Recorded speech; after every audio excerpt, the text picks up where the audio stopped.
Hi hello friends, welcome back to our channel Asha Mallipati cooks and vlogs. ఎలా ఉన్నారు అందరూ? నేనైతే చాలా బాగున్నాను. ఈరోజు మన వీడియోలో నోట్లో పెట్టుకుంటే వెన్నెలా కరిగిపోయే రవ్వ కేసరి అనేది ఎలా చేసుకోవాలో చూపించబోతున్నాను. పర్ఫెక్ట్ కొలతలతో పర్ఫెక్ట్గా ఎలా చేసుకోవాలో చూసేద్దాము. అలానే దీని టేస్ట్ అయితే చాలా బాగుంటుంది. ఎప్పుడైనా అప్పటికప్పుడు స్వీట్ తినాలనిపించినప్పుడు ఇలా రవ్వ కేసరి అనేది చేసి పెట్టండి. చాలా సింపుల్గా అయిపోతుంది. అలానే హెల్త్కి కూడా చాలా మంచిది.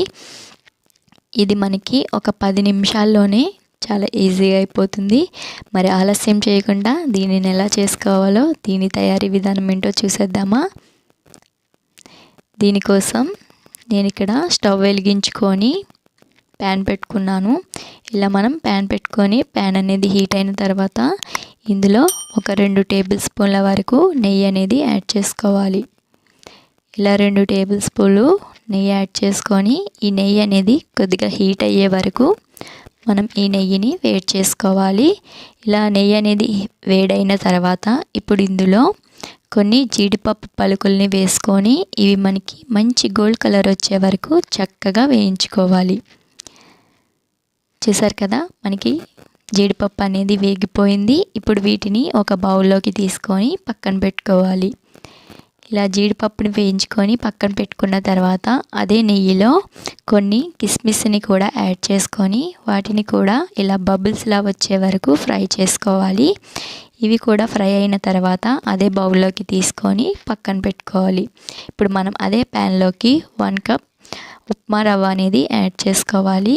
దీనినే సుజీ రవ్వ, బొంబాయి రవ్వ అని కూడా అంటారు. ఇలా ఈ రవ్వని యాడ్ చేసుకొని ఈ నెయ్యిలో బాగా ఫ్రై చేసుకోవాలి. ఈలోపు మనం పక్కన ఒక గిన్నె పెట్టుకొని 1 కప్ రవ్వకి ఒక 3 కప్పుల వాటర్ని యాడ్ చేసుకొని మరిగించుకోవాలి. ఇలా మరిగించుకోవడం వల్ల రవ్వ కేసరి అనేది చాలా త్వరగా అయిపోతుంది. తర్వాత ఇక్కడ మనం రవ్వ అనేది బాగా పచ్చి స్మెల్ పోయే వరకు చక్కగా వేయించుకోవాలి. మనకి రవ్వ అనేది క్రిస్పీగా అయ్యే వరకు వేయించుకొని ఇప్పుడు ఇందులో మరిగించుకున్న వాటర్ ఉన్నాయి కదా, ఆ వాటర్ని ఇందులో కొద్ది కొద్దిగా యాడ్ చేసుకుంటూ ఉండలు లేకుండా చక్కగా కలుపుకోవాలి. మనం ముందే వాటర్ని మరిగించి వేసుకుంటున్నాం కాబట్టి ఈ రవ్వ కేసరి అనేది చాలా ఫాస్ట్గా అయిపోతుంది. ఇలా రవ్వ అనేది వాటర్ని మొత్తం అబ్జర్వ్ చేసే వరకు కూడా చక్కగా కలుపుకోవాలి. మనకి ఈ మిశ్రమం మొత్తం కూడా చక్కగా దగ్గర పడే వరకు కలుపుకుంటూ ఉండాలి. తర్వాత ఇందులో దగ్గర పడిన తర్వాత 1 కప్ షుగర్ని యాడ్ చేసుకోవాలి. షుగర్ అనేది మీకు స్వీట్ ఎక్కువ కావాలంటే మరొక అరకప్పు కూడా యాడ్ చేసుకోవచ్చు. ఇక్కడ 1 కప్ రవ్వకి 1 కప్ షుగర్ అనేది కరెక్ట్గా సరిపోతుంది. మరి స్వీట్ ఎక్కువ లేకుండా అలానే స్వీట్ తక్కువ లేకుండా కరెక్ట్గా సరిపోతుంది. అలానే ఇందులో ఒక 1/2 టేబుల్ స్పూన్ వరకు రెడ్ ఫుడ్ కలర్ అనేది యాడ్ చేసుకోవాలి.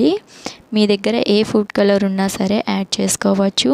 తర్వాత ఈ ఫుడ్ కలర్ అనేది పూర్తిగా మీ ఆప్షనల్, ఉంటే వేసుకోవచ్చు లేదంటే లేదు. ఇది కేవలం కలర్ కోసం మాత్రమే. తర్వాత ఇందులో ఒక 3-4 ఇలాచీలు అనేవి దంచి వేసుకుంటే ఫ్లేవర్ అనేది చాలా బాగుంటుంది. అలా దంచి వేసుకున్న తర్వాత వాటిని కలుపుకొని తర్వాత ఇందులో ముందుగా మనం ఫ్రై చేసి పెట్టుకున్న డ్రై ఫ్రూట్స్ ఏవైతే ఉన్నాయో వాటిని ఇందులో యాడ్ చేసుకొని చక్కగా కలుపుకోవాలి. ఇలా కలుపుతూ ఉండగానే మనకి ఈ రవ్వ కేసరి అనేది దగ్గర పడుతుంది.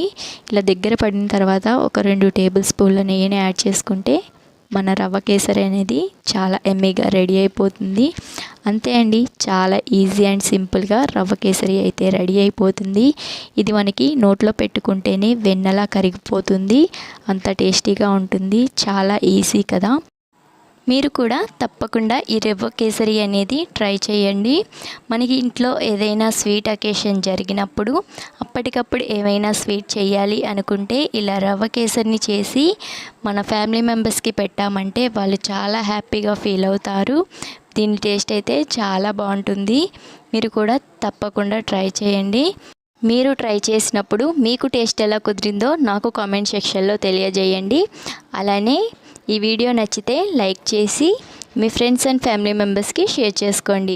ఫస్ట్ టైం కనుక మన వీడియో చూస్తున్నట్టయితే మన ఛానల్ని సబ్స్క్రైబ్ చేసుకొని మరిన్ని మంచి మంచి వీడియోస్ కోసం పక్కనున్న బెల్ ఐకాన్ ప్రెస్ చేశారంటే మీకు ఆల్ అన్న ఆప్షన్ వస్తుంది. ఆల్ అన్న ఆప్షన్ కనుక ఆన్ చేసి పెట్టుకుంటే నేను ఏ వీడియో పెట్టినా ముందుగా నోటిఫికేషన్ మీకు వస్తుంది. Thanks for watching friends.